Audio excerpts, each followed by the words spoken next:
សម្រាប់បងបងដែលគាត់ចង់ទិញកញ្ចក់ឡើងចុះកញ្ចក់ចំហៀងកញ្ចក់មើលក្រោយសូម្បីតែកញ្ចក់ធំខាងខ្ញុំក៏មានដែរបងប៉ុន្តែសម្រាប់ប្រភេទកញ្ចក់អញ្ចឹងគឺខាងខ្ញុំអត់មានទទួលផ្ញើទេបងគឺបងតម្រូវឲ្យបងមកទិញដល់ហាងដោយសារតែប្រភេទកញ្ចក់នេះគឺតម្រូវឡានហើយប្រភេទកញ្ចក់ខ្លះមាន3 បន្ទឺ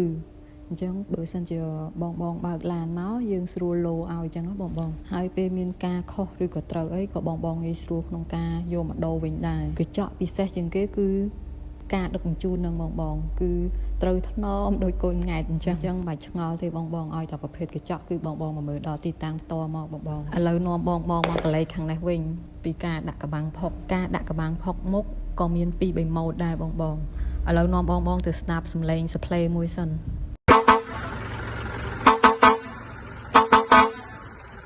សម្រាប់ឡានគាត់ពីមុនគាត់យកសភ្លេហ្នឹងដាក់ខាងមុខឯងបងដល់គាត់ដាក់កបាំងផុកហើយគឺគាត់យកទៅដាក់ខាងក្រោយវិញឥឡូវឲ្យបងមកមើលឡានមួយទៀតដាក់កបាំងផុកខាងមុខដូចគ្នាទេបងប៉ុន្តែការចាប់ម៉ូត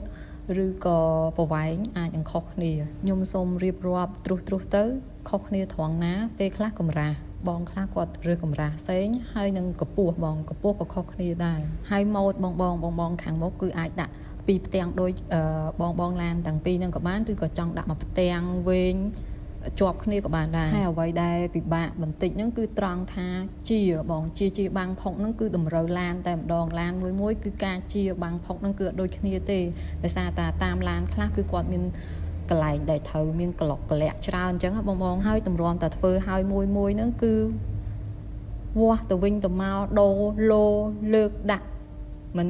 តម្រាំតាសម្រេចជាផ្លូវការបងសម្រាប់ឡានដែលគាត់មកដាក់ដល់ទីតាំងគឺគាត់ឃើញផ្ទាល់គ្នាតែម្ដងបងថាតម្រាំតែយើងធ្វើឲ្យមួយហ្នឹងគឺនៅលើកដាក់លោទៅវិញទៅមកហ្នឹងគឺជាច្រើនសារតែម្ដងអញ្ចឹងបាទខ្ញុំប្រាប់ថាកបាំងផុករបស់កាត់របស់កាត់ហ្នឹងគឺតម្រូវឡានមួយតែម្ដងយើងមិនអាចថាកាត់ឡានហ្នឹងហើយយើងយកទៅដាក់ឡានផ្សេងម៉ាកតែមួយក៏មិនអាចថាត្រូវដែរបងដូចនៅក្នុងវីដេអូហ្នឹងអញ្ចឹងមួយចំហៀង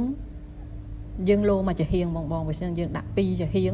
ហើយអញ្ចឹងចំហៀងមួយក៏ការកាត់ហ្នឹងគឺអត់ដូចគ្នាដែរដោយសារតែដូចខ្ញុំប្រាប់អញ្ចឹងគឺត្រូវការវាស់វែងត្រឹមត្រូវ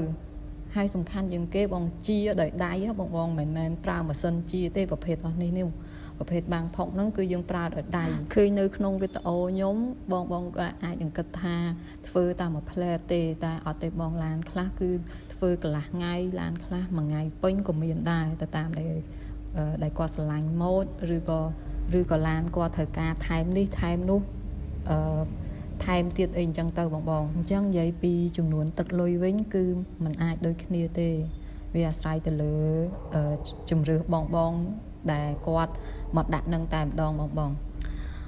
មកដល់ឥឡូវបើសិនជាសួរពួកគាត់អ្នកដែលធ្វើផ្ទាល់ហ្មងបងសួរជាងផ្ទាល់ហ្មងក៏ពួកគាត់មិនអាចថាអូឡានមួយនេះធ្វើអស់ប៉ុណ្នេះឡានមួយនេះធ្វើអស់ប៉ុណ្នោះដែរបងគឺអាស្រ័យទៅលើការវាស់ជាក់ស្ដែងហើយសម្រាប់ក្បាំងផុកទាំងអស់ហ្នឹងគឺយើង